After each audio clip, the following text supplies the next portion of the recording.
What's going on, GS gang? If you're like me, then you probably want to do YouTube so that you can make money. I'm going to break down the 5 different sources of income that you have as a YouTube content creator to reach those goals by showing you how I made my first $1,000 on YouTube. The first thing you want to do is get your channel monetized. To do that, you need to get 1,000 subscribers and have clocked in at least 4,000 watch hours over a 12-month period.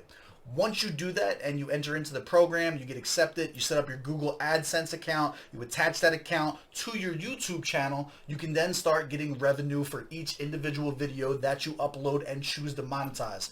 Boop. All right, so here's a breakdown of what a video monetization for a single video is going to look like. Your RPM and your CPM are what make up your revenue.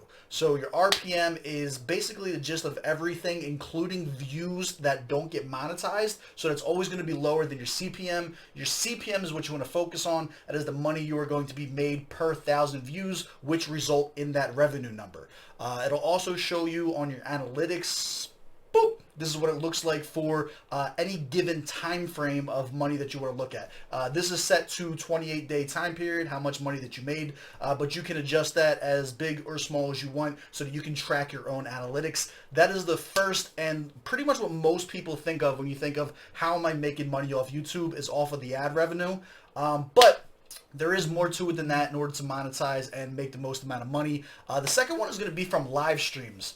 Boop. This is an example of one live stream that I did for a few hours where people can do what's called super chats or make donations to you.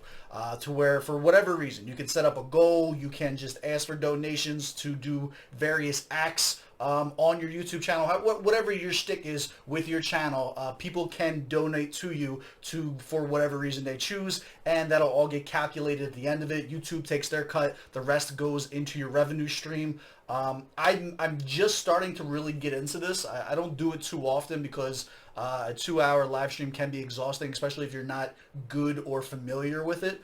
But yeah, it's definitely a source of income for you.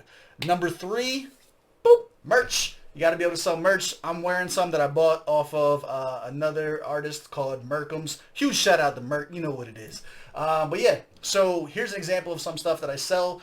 How much money you're going to make off this is going to be entirely up to you based on your pricing and cost of product.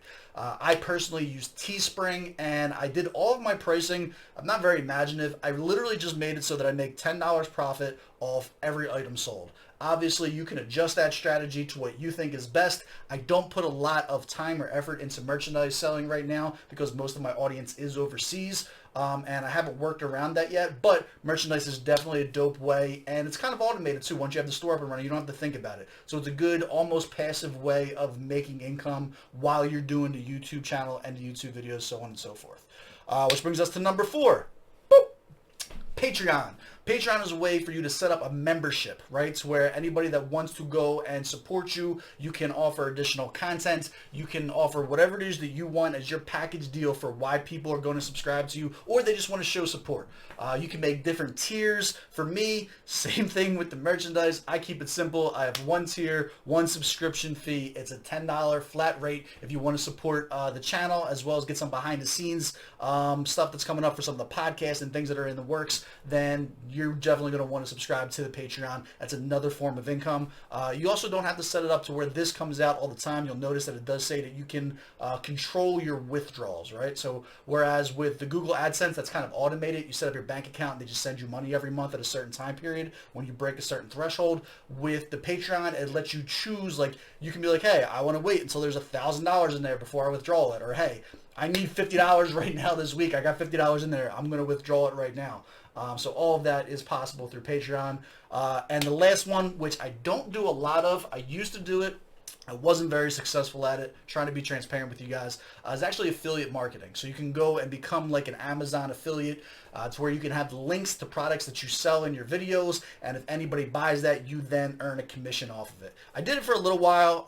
Again, it wasn't successful. I didn't push it a lot, so I didn't really see the results of it. There are people who make their entire lives off of affiliate marketing, so definitely something to look into if you're more salesy and it's something that you're interested in. But if you take all these avenues and for revenue, that is how you make more your money, and that is how I made my first $1,000 on YouTube.